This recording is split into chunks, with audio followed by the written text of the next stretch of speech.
Queridos, chegou a hora de nós juntos estudarmos a palavra de Deus. E já na largada, eu quero lhe fazer um pedido. Talvez você já venha fazendo isso ao longo da semana, mas se não, a partir de hoje, seria muito importante que você fizesse.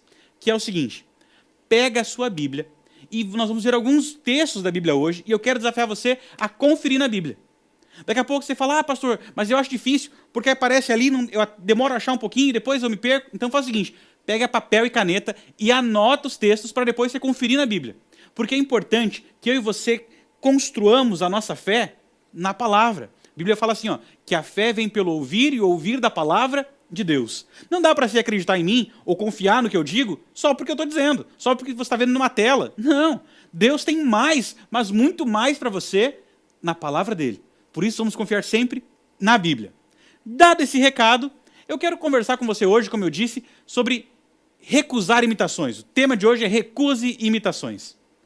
E desde o início da semana, nós estamos conversando um pouquinho sobre profecias, e sabe que tem algo que me chama muita atenção. Tem gente que estuda as profecias, às vezes o Apocalipse, o livro de Daniel ou outras profecias, quase como se estivesse lendo as revelações de Nostradamus, já viu? Como que se faz isso? É simples, você pega a profecia, aí pega, quem sabe, o jornal do dia e tenta achar no jornal o significado da profecia. E geralmente dá errado. Por quê? Porque você tentar colocar as notícias de hoje como um cumprimento profético, fazer do jornal o código para decifrar a profecia, não lhe dá segurança nenhuma do que está sendo revelado. Primeiro, porque os jornais mudam muito. A Bíblia é um livro universal e que não muda, mas o jornal muda, opiniões mudam, então fica muito inconstante. Outra dificuldade é que os profetas bíblicos não conheceram o jornal, então daqui a pouco você está fazendo uma ligação que ele não fez. E geralmente isso dá errado. Na verdade é o seguinte, Deus se revelou para nós através da Bíblia. Esse é o livro inspirado que ele deixou para nós. Nós vimos isso lá no sábado à tarde, lembra? Então é o seguinte, se ele inspirou um livro, se ele fala conosco através do livro, é esse livro que tem que ser o método de interpretação, o código para você entender. Porque senão a gente acaba pensando, imaginando umas coisas absurdas. Eu já vi gente, por exemplo, dizendo que lá em Daniel, quando ele fala que um chifre vem voando, um animal vem voando no meio do céu e derruba 2 grandes chifres, tem gente que fala que isso é 11 de setembro, que veio um avião voando e derrubou 2 torres. Não, mas peraí, isso não tem nenhum sentido. Eu já vi gente dizendo, por exemplo, que a marca da besta é um microchip que vão implantar, porque viram que existe no jornal uma notícia sobre um microchip, mas, volto a dizer, isso não tem sentido, não tem coerência bíblica. Tem gente, por exemplo, que está pegando o Covid-19 e dizendo, tá vendo? É uma praga do Apocalipse. Calma lá. Covid é uma praga? É, mas não é necessariamente uma das pragas do Apocalipse. Por quê? Porque o contexto é diferente. O código para você interpretar as profecias bíblicas tem que estar na própria Bíblia, é claro. Aliás, deixa eu lhe dar uma dica. Se você quer interpretar certinho as profecias, tem 2 regras básicas que você não pode esquecer nunca. Elas devem guiar a sua leitura, o seu estudo das profecias bíblicas, o estudo da Bíblia. Que regras são essas? São 2, bem simples. A primeira delas, eu falei, é que a Bíblia é que provê o seu significado. Quem tem que explicar o que significam os símbolos da Bíblia, os símbolos da profecia, é a própria Bíblia. Lá em Daniel, quando a Bíblia fala daquele animal que vem voando e derruba 2 entes, ela fala com todas as letras. Esse animal é a Grécia, o outro que caiu é a Medo-Pérsia, com todas as letras. É a Bíblia que diz o que ela está querendo dizer. Ela é que provê o seu significado. Outro princípio importante, esse aqui, às vezes as pessoas esquecem, é esse aqui. É que nós sempre fazemos uso do conhecido para descrever o desconhecido. Vou explicar.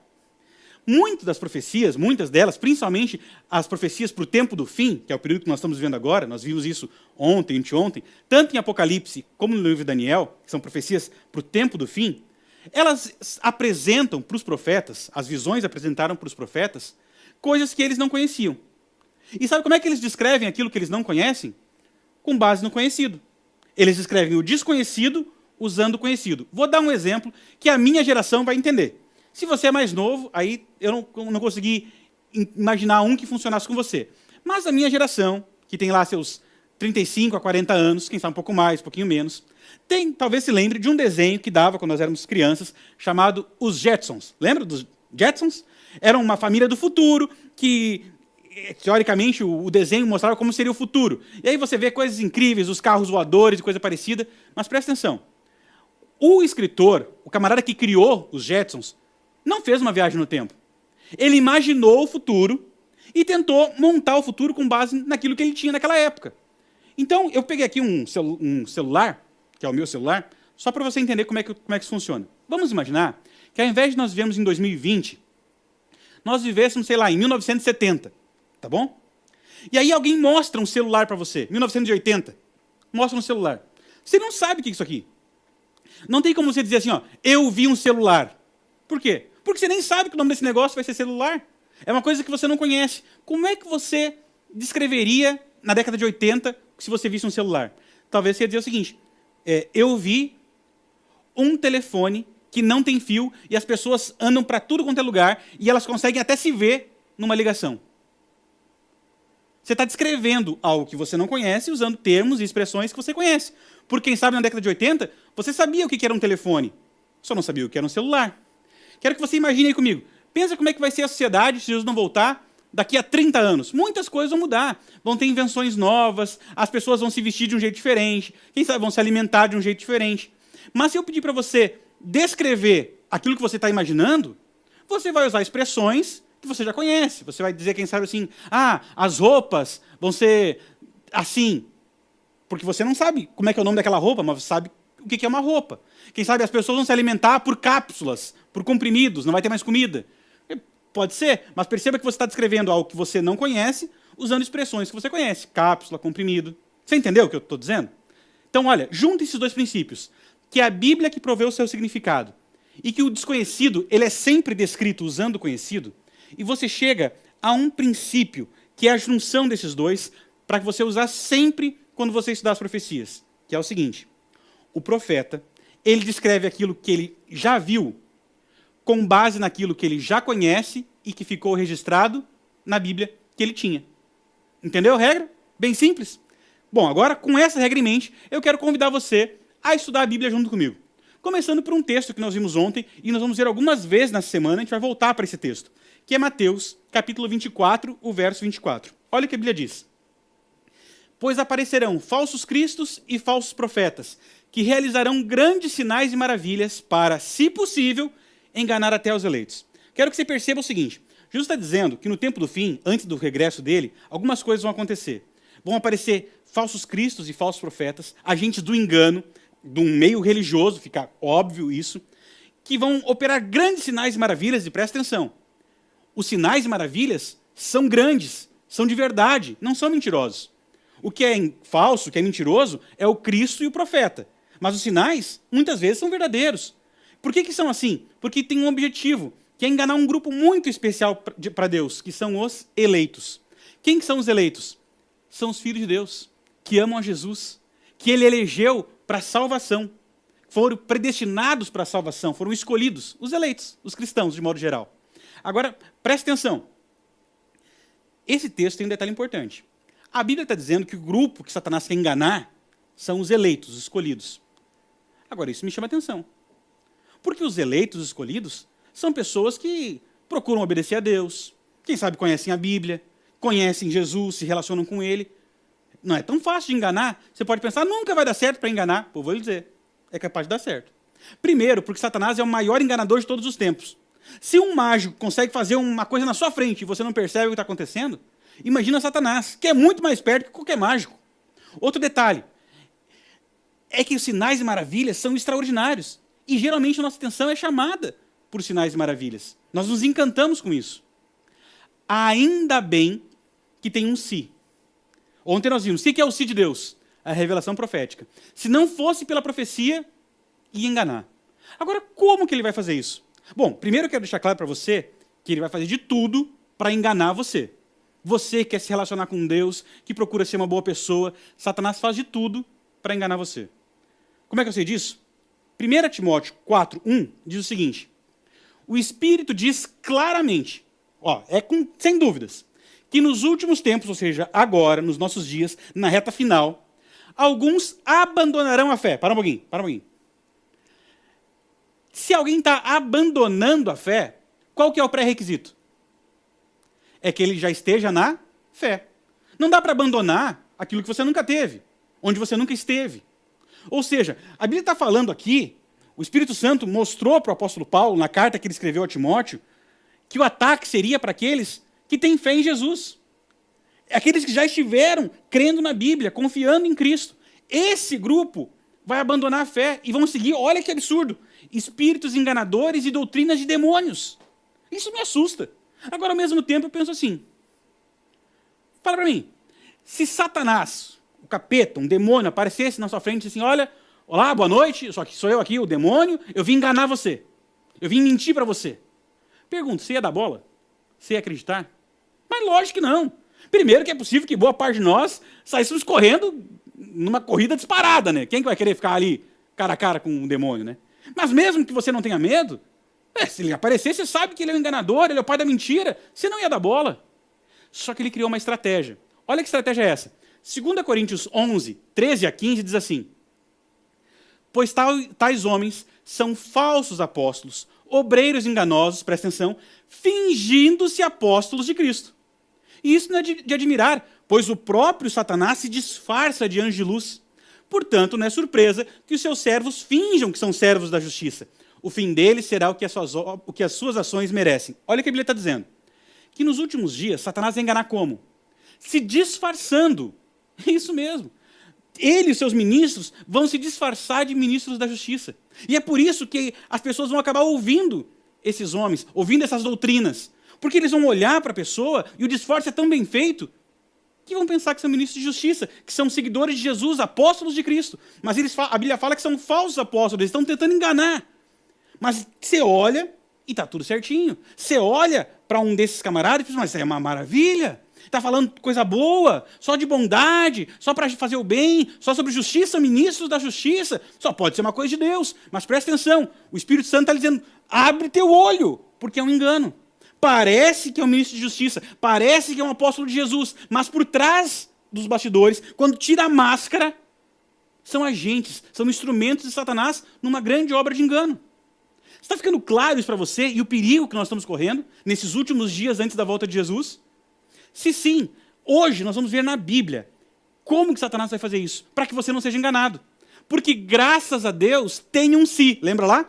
Para enganar, se possível, os eleitos. Tem um se. Porque quando a coisa foi feia, Deus pôs a mão e disse, não, nos meus ninguém toca. Esses são meus, ninguém toma. E aí ele mostrou para nós, na Bíblia, o engano de Satanás. Mostrou o que está nos bastidores, o que está por trás da máscara, por trás das cortinas. Isso é a revelação profética. Mostrando para a gente aquilo que não está escancarado diante dos nossos olhos, aquilo que está num bastidor de um mundo espiritual. Isso é a revelação profética. É por isso que nós vimos ontem que é tão importante nós estudarmos a profecia e anunciarmos para o mundo todo o que realmente está acontecendo. Hoje, a gente vai começar a fazer isso de uma maneira muito forte. Falei para você, pega a sua Bíblia, pega papel e caneta, que hoje vem pancada por aí, hein? Quais são os instrumentos de Satanás? Bom, o livro do Apocalipse, capítulo 12, capítulo 13, nos mostra que Satanás ele tem 3 agentes, 3 seres, 3 instituições que ele usa para promover o engano, para esse ataque final contra os eleitos. O primeiro ser, Apocalipse 12, 9, fala que é um dragão.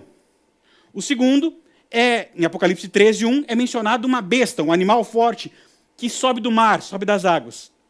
E o terceiro é uma besta, um animal também, Apocalipse 13, 11, que sobe da terra. E é sobre isso que a gente vai conversar hoje. O assunto é forte, são as bestas do Apocalipse. E, bom, o primeiro ser, o primeiro instrumento do mal, Apocalipse 12, 9, nos diz o seguinte, o grande dragão foi lançado fora. Ele é a antiga serpente, chamada Diabo ou Satanás, que engana o mundo todo. Ele e os seus anjos foram lançados à terra. Então o dragão, a Bíblia escancara. Você não precisa fazer muito esforço, porque João, ele rasga o verbo. Você quer saber quem que é o dragão? Quem que é esse agente do mal? É aquela antiga serpente lá do Éden. Diabo, Satanás, ele mesmo. Tem 2 coisas que ficam bem claras aqui. Primeiro, que Satanás ele está agindo pessoalmente no trabalho de enganar os filhos de Deus, você e eu. Outra coisa que fica evidente é que existe um Satanás, existe um inimigo. Sabe que na nossa sociedade hoje, parece que virou moda você assumir que Satanás não existe, que o mal é só dentro do ser humano, é só uma força, uma energia negativa. Mas não é nesse caminho que a Bíblia vai. Pelo contrário, a Bíblia fala com todas as letras. Nós temos um adversário, que é um ser pessoal, que é opositor a Deus. Deus não criou um dragão, um diabo, um Satanás. Não, ele criou um anjo de luz. Mas a palavra nos diz com todas as letras que de uma maneira inexplicável para a gente, subiu no coração de Lúcifer, esse anjo de luz, a iniquidade. O desejo de ser igual a Deus. A Bíblia fala assim que ele quis pegar o trono dele e colocar acima das estrelas, no lugar do Altíssimo. Satanás sempre quis o lugar de Deus. Quis fazer a vontade dele e não a de Deus. Quis ter ele o governo e não Deus. Quis ter ele o trono e não Deus. Não é à toa que na reta final, ele encampa a batalha e diz assim, ó, eu vou participar desse negócio. Então o primeiro ser, o dragão, a Bíblia fala com todas as letras. É Satanás, nosso inimigo. O segundo é a besta que sobe do mar. E sobre a besta que sobe do mar, olha o que a Bíblia fala. Apocalipse 13, 1-5 diz assim: vi uma besta que saía do mar. Tinha 10 chifres e 7 cabeças com 10 coroas. Uma sobre cada chifre e em cada cabeça um nome de blasfêmia. A besta que vi era semelhante a um leopardo, mas tinha pés como os de urso e boca como a de leão. O dragão deu à besta o seu poder, o seu trono e grande autoridade. Uma das cabeças da besta parecia ter sofrido um ferimento mortal, mas o ferimento foi curado. Todo mundo ficou maravilhado e seguiu a besta. Adoraram o dragão que tinha dado autoridade à besta e também adoraram a besta, dizendo: quem é como a besta? Quem pode guerrear contra ela? A besta foi dada uma boca para falar palavras arrogantes e blasfemas, e lhe foi dada autoridade para agir durante 42 meses. Está aqui a descrição desse segundo ser, desse segundo poder, a besta que sobe do mar, a besta que sobe das águas. Bom, e nessa descrição, nós vamos juntos tentar encontrar que ser é esse aqui. Mas para isso, lembra das regras? É a Bíblia que provê o seu significado, e o profeta, no caso João, que está vendo a profecia do Apocalipse, ele descreve aquilo que ele não conhece com base naquilo que ele conhece. Ou seja, ele vai descrever aquilo que ele conhece e que ficou registrado na Bíblia. Bom, tem algumas características que nos ajudam a identificar quem é essa besta do mar. A primeira delas, a Bíblia fala que ela não tinha autoridade nela, que quem deu autoridade foi o dragão. A questão é simples. Será que o apóstolo João conhecia alguém que também recebeu autoridade de outro ser, que fazia grandes coisas com uma autoridade que lhe foi dada? Eu vou lhe dizer que sim. João conhecia muito bem alguém assim. Como eu sei disso? Porque a Bíblia deixou registrado. Em Mateus 28, 18, diz assim: então Jesus aproximou-se deles e disse: foi-me dada toda a autoridade no céu e na terra. Jesus está dizendo, olha, eu recebi a autoridade. Em Mateus 11, 27, todas as coisas me foram entregues por meu Pai. Olha o que Jesus está dizendo, que a autoridade dele, ele recebeu do Pai. E por isso ele podia fazer todas as coisas. Olha só. Do mesmo jeito que o Pai entregou a sua autoridade para o Filho operar, João está dizendo que a mesma coisa está acontecendo no fim dos tempos. O dragão, ele está dando autoridade para a besta do mar. O dragão, que sempre quis ocupar o trono de Deus, que sempre quis o lugar do Pai, agora está dando autoridade para a besta do mar, para esse animal do mar. Olha a próxima característica. A besta diz que sofreu uma ferida mortal, ela morreu, mas ela ressuscitou. Pergunto, será que João conhecia alguém que morreu e ressuscitou? O que você acha? É claro que conhecia, pois ele conviveu com alguém que passou por isso, que morreu e ressuscitou, com Jesus. Você pode, pastor, você tem certeza? Olha aí. Do mesmo jeito que o dragão é um símbolo de Satanás que queria ocupar o lugar do Pai, a besta do mar recebe a autoridade do dragão, do mesmo jeito que Jesus recebeu do Pai, e também morreu e ressuscitou. Ela está imitando o ministério de Jesus. Se está com uma dúvida, acha que eu estou forçando? Então olha as próximas características e veja. A Bíblia fala que a besta do mar vai exercer o seu domínio, vai ter o seu ministério por quanto tempo? 42 meses. Sabe o que é 42 meses? É a mesma coisa que 3 anos e meio. Cada ano tem 12 meses, 3 vezes 12, 36, mais 6 meses, 42. 42 meses é 3 anos e meio. Pergunto, João conhecia alguém, conhecia algo que ficou registrado na Bíblia, de alguém que teve seu ministério por 3 anos e meio? O que você acha? É claro e conhecia, amigão, Jesus, que foi batizado e recebeu a autoridade do Pai, dizendo, olha, esse é o meu filho amado em quem me comprazo, e durante 3 anos e meio teve seu ministério, até que veio a cruz. A besta do mar está imitando o ministério de Cristo. Se ainda tem alguma dúvida, eu vou lhe dar um outro argumento. A Bíblia fala que a besta que sobe do mar, ela fala blasfêmias. Ela, sendo homem, quer ocupar o lugar de Deus, quer ser Deus. Jesus, você é um simples homem e se apresenta como Deus. Só que ele não era um simples homem, ele era Deus na terra, realmente. Só que a besta quer fazer a mesma coisa. Sendo homem, quer se dizer Deus. Só que o problema é que ela é um homem só. Você está entendendo o que está acontecendo aqui? A besta do mar está copiando, está imitando o ministério de Jesus. Só que presta atenção. Lembra lá do texto que nós lemos, que parece um ministério de justiça? Nós só sabemos que é a besta do mar por causa da profecia. Porque João está dizendo, ei, se liga aí, presta atenção. Não te atira. Se você confiar só na sua percepção, vai parecer que é Jesus, que é o ministério de Cristo. É a profecia que está dizendo, não, presta atenção. É parecido, está copiando tudo. Mas não é o Cristo de verdade. É um falso Cristo. Não é Jesus mesmo. É um instrumento nas mãos do mal. Do mesmo jeito que o dragão, que era o lugar do Pai, a besta do mar, que é o lugar de Cristo, que é um falso Cristo. Agora, existe uma terceira força, lembra lá, da terceiro animal, o terceiro ser, é a besta que sobe da terra. Em Apocalipse 13, 11 a 13, diz o seguinte, então eu vi outra besta, que saía da terra, com 2 chifres como cordeiro, mas que falava como dragão. Exercia toda a autoridade da primeira besta em nome dela, e fazia a terra e seus habitantes adorarem a primeira besta. O elemento mortal havia sido curado. E realizava grandes sinais, chegando a fazer descer fogo do céu à terra, à vista dos homens. Olha as características. Quem é a besta da terra? A primeira coisa que me chama a atenção aqui é que a Bíblia fala o seguinte, que a besta, ela parece um cordeiro, mas ela fala como um dragão. Será que João já tinha visto uma descrição parecida? Será que ele já tinha visto na Bíblia, que ficou registrado, algo parecido? Alguma coisa que parece cordeiro, mas por dentro é outra coisa? Vou lhe dizer que sim.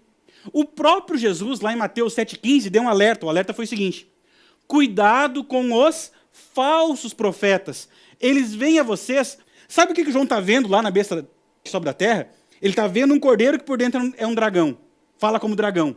E aqui Jesus fala assim, isso aí é um falso profeta. A besta do mar é um... Dá você a pensar. Será que o apóstolo João conhecia ou viveu, sabia de uma situação, era conhecida dele uma situação onde fogo desceu do céu e ficou registrado na Bíblia? Vou lhe dizer que sim. E de novo, ele não só conhecia como ele estava presente. O livro de Atos, no capítulo 2, descreve a cena do Pentecostes. E olha o que a Bíblia fala, do verso 2 até o 4. A Bíblia fala assim, de repente veio do céu um som, como de um vento muito forte, e encheu toda a casa na qual estavam assentados. E viram o que parecia línguas de fogo, que se separaram e pousaram sobre cada um deles.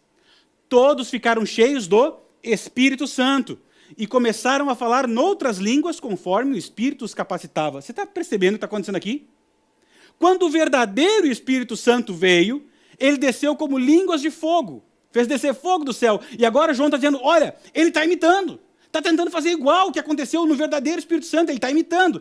Mas como é que eu sei que é um falso? Porque o contexto de Apocalipse 12, 13, é um contexto de engano, das ações de Satanás para derrubar os eleitos, para enganar o mundo religioso. É um falso Espírito Santo, não é verdadeiro. E agora começa a se formar a trindade do mal.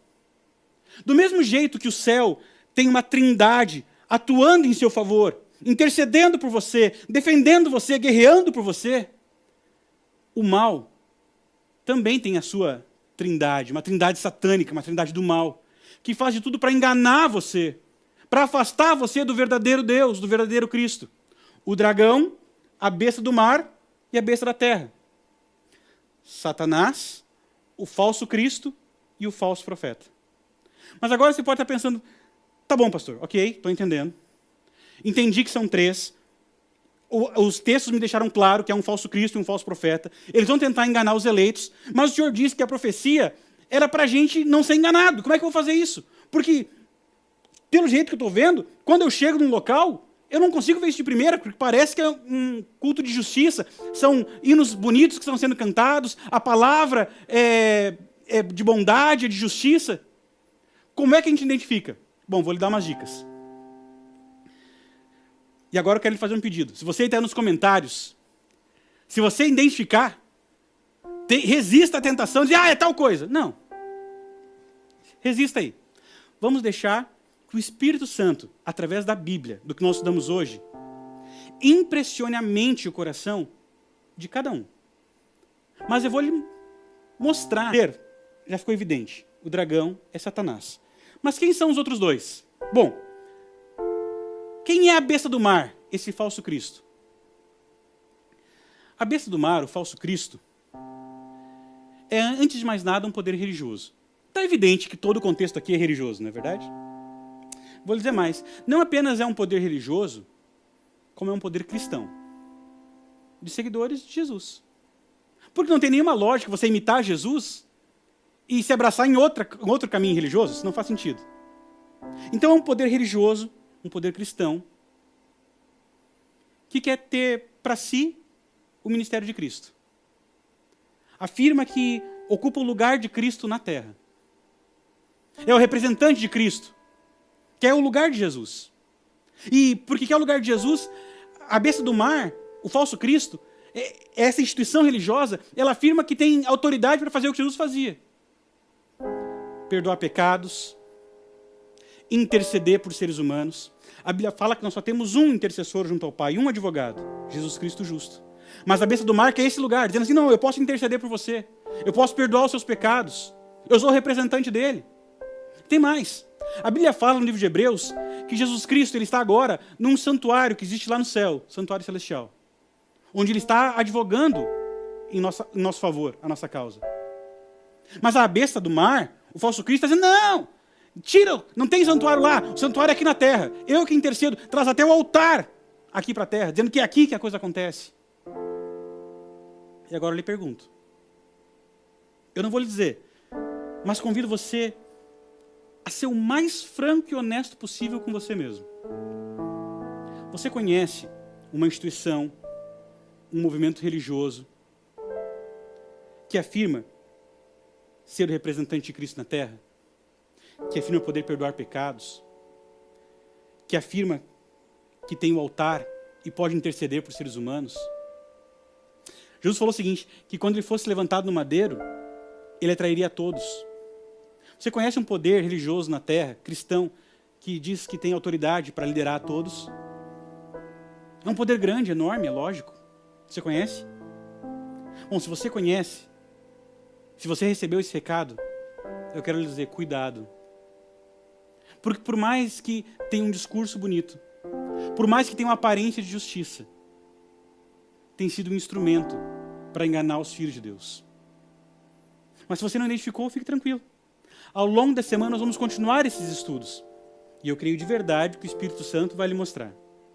Agora, quem será que é a besta da terra, esse falso Espírito Santo? Bom, vamos lá. Você conhece um poder religioso, é lógico que é uma instituição religiosa, um movimento religioso, independente de placa, ok? Independente de nome. Mas você conhece um movimento religioso que baseia as suas ações em sinais, maravilhas, milagres? Eu não estou dizendo que o sinal e maravilha é uma coisa má, não. Mas já reparou que tem movimentos religiosos que constroem todo o alicerce da fé em cima de milagres? A Bíblia fala que a fé não vem a partir de milagres.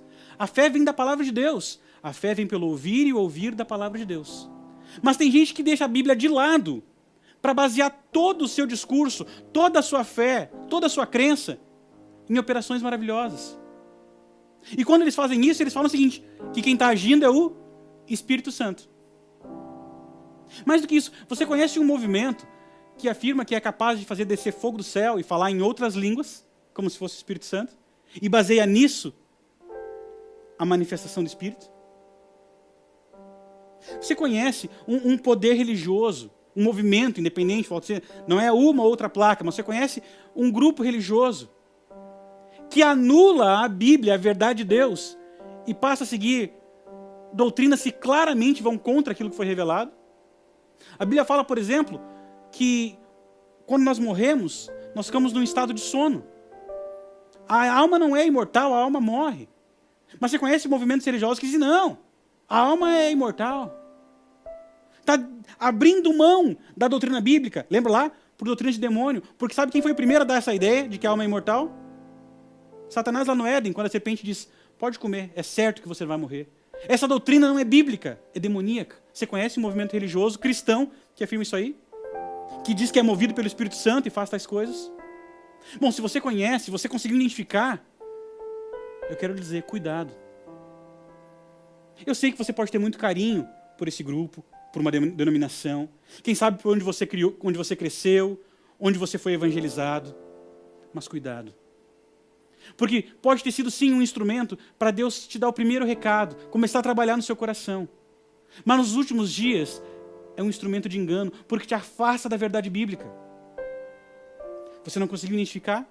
Tranquilo. Nós vamos continuar estudando. Mas eu quero terminar o nosso recado hoje lhe dizendo o seguinte. Satanás, ele tem feito de tudo para enganar os filhos de Deus. Opera sinais, maravilhas. Levanta pessoas com discursos bonitos e belos, com uma palavra de justiça, de bondade, de carinho, de aceitação. São coisas boas. Parece apóstolo de Cristo, mas cuidado. Tem sido instrumentos nas mãos do mal para lhe afastar do original. E eu quero lançar um desafio para você. Recuse imitações. Se apegue ao verdadeiro Pai, ao verdadeiro Cristo, ao verdadeiro Espírito Santo. Eles são seres que agem em nosso favor, que agem para a sua salvação, para a sua libertação das cadeias do mal. É neles que nós temos que acreditar e confiar. Mas para isso, ouça o que o apóstolo João está lhe dizendo. Louvado seja Deus, estude a Bíblia para você não ser enganado.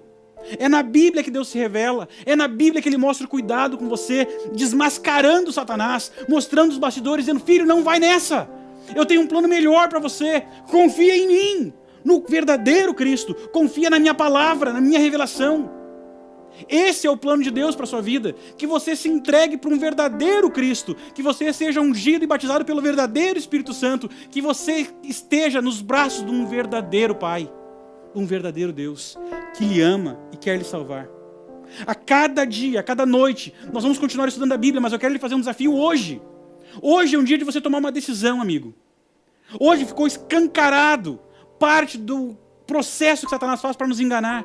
Mas é hora de dizer assim, olha, eu rejeito esse negócio, eu não quero mais isso aí, eu aceito é o verdadeiro Cristo, o verdadeiro Espírito. E se você quiser fazer esse trato com Deus, que você abre mão das imitações, abre mão do falso Cristo, do falso profeta, e se apega ao verdadeiro Cristo, ao verdadeiro profeta, eu quero lhe convidar a, em nome de Jesus, do verdadeiro Cristo, tomar uma decisão e mandar eu aceito para esse número que está aparecendo na sua tela.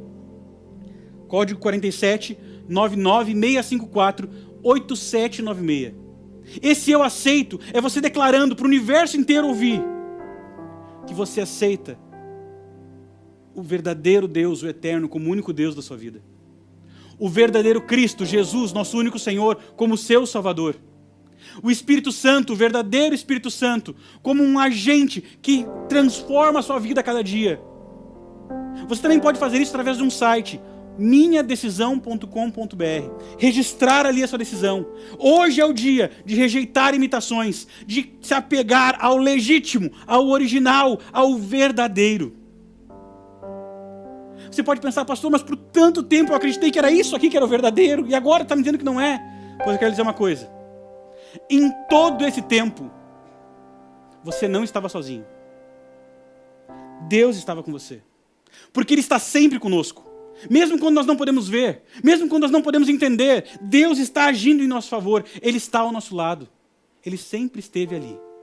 Ele estava ali do teu lado, lhe abraçando, lhe confortando, lhe dando forças, guiando sua vida. Quem sabe reconstruindo um caminho, reescrevendo uma história, porque Ele esperava por essa noite que Ele iria se revelar para você e dizer, filho, você é meu. Eu quero você comigo, de verdade. Você vai ouvir uma música agora que fala exatamente sobre isso. Que o verdadeiro Deus sempre esteve ali. Talvez você pensou que estivesse sozinho, mas não, Ele estava ali com você. E nessa noite Ele faz um convite para você. Eu quero ser o seu Deus, de verdade. No tempo dessa música é o tempo de você tomar a sua decisão e mandar o seu WhatsApp ou então acessar o minhadecisão.com.br. Eu vou estar orando por você, porque hoje é o dia que nós recusamos as imitações, recuso imitações e aceito o único e verdadeiro Deus. Ouça essa música, tome sua decisão e daqui a pouquinho a gente volta para orarmos e termos um último recado.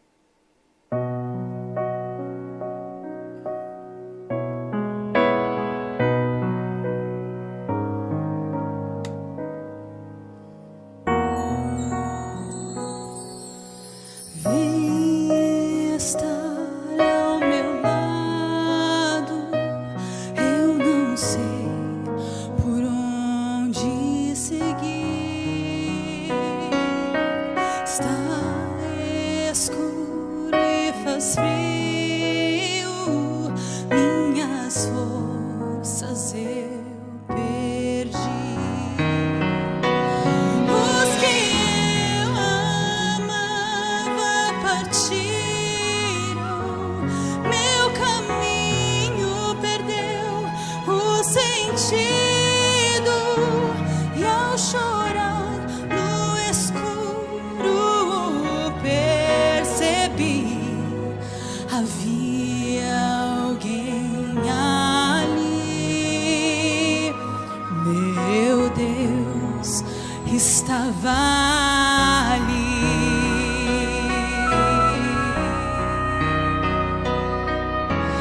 Já nasceu novo dia, posso levantar e viver,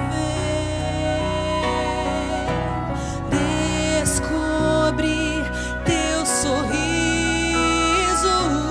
e encontrei motivos pro meu.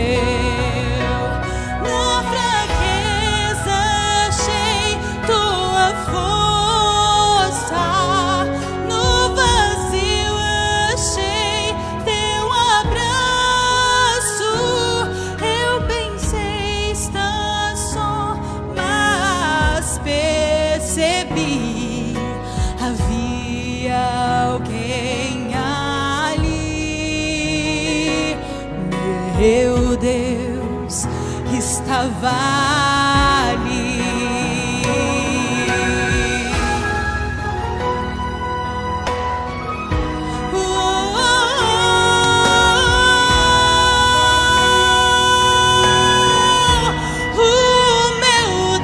Meu Deus estava ali.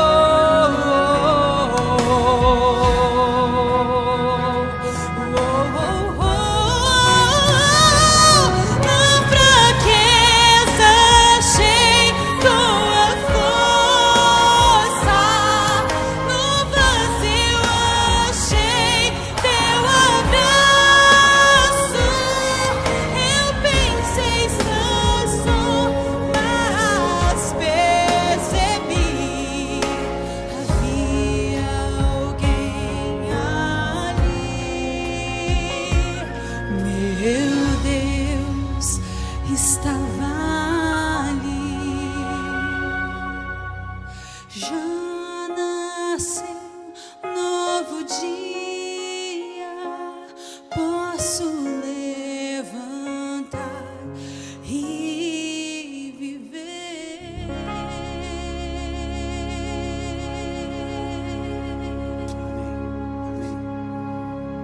Novo dia na nossa história. Dia onde Deus se apresenta claramente, diz assim: eu quero me relacionar contigo. Eu sempre estive ao seu lado. E agora, eu quero ter um relacionamento pessoal com você. Eu quero transformar a tua vida, transformar a tua história. Essa é uma noite onde a nossa vida é reescrita pelas mãos de um Deus que sempre esteve ao nosso lado. Vamos orar? Feche seus olhos se você puder. Se não, apenas eleve seu pensamento aos céus. Vamos conversar com Deus. Querido Pai, muito obrigado. Porque não bastasse tudo que já foi feito para que nós nos salvássemos. O Senhor se preocupou em deixar revelado na tua palavra as artimanhas do mal para tentar enganar a nós, os teus filhos. O Senhor sabe, Pai, nós somos impressionados muito pelo que vemos, pelos nossos sentidos, mas obrigado porque esse engano de Satanás ele foi desmascarado nessa noite. E agora nós te agradecemos porque o Senhor sempre esteve ao nosso lado. Mas te pedimos força, poder do Santo Espírito para tomarmos uma decisão ao teu lado. Nós recusamos as imitações e entregamos a nossa vida nas tuas mãos. O Senhor é o nosso único Deus. Cristo Jesus é o nosso único Salvador. O Espírito Santo é o ser que transforma a nossa vida.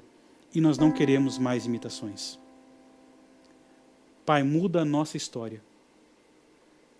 Perdoa os nossos erros e as manias que temos de confiarmos na nossa própria opinião, nas nossas próprias ideologias e conceitos. E nos dá a oportunidade de recomeçarmos junto contigo. Fica conosco no restante dessa noite. E amanhã, Pai, permita que juntos nós tenhamos mais um encontro contigo ao estudarmos a Bíblia.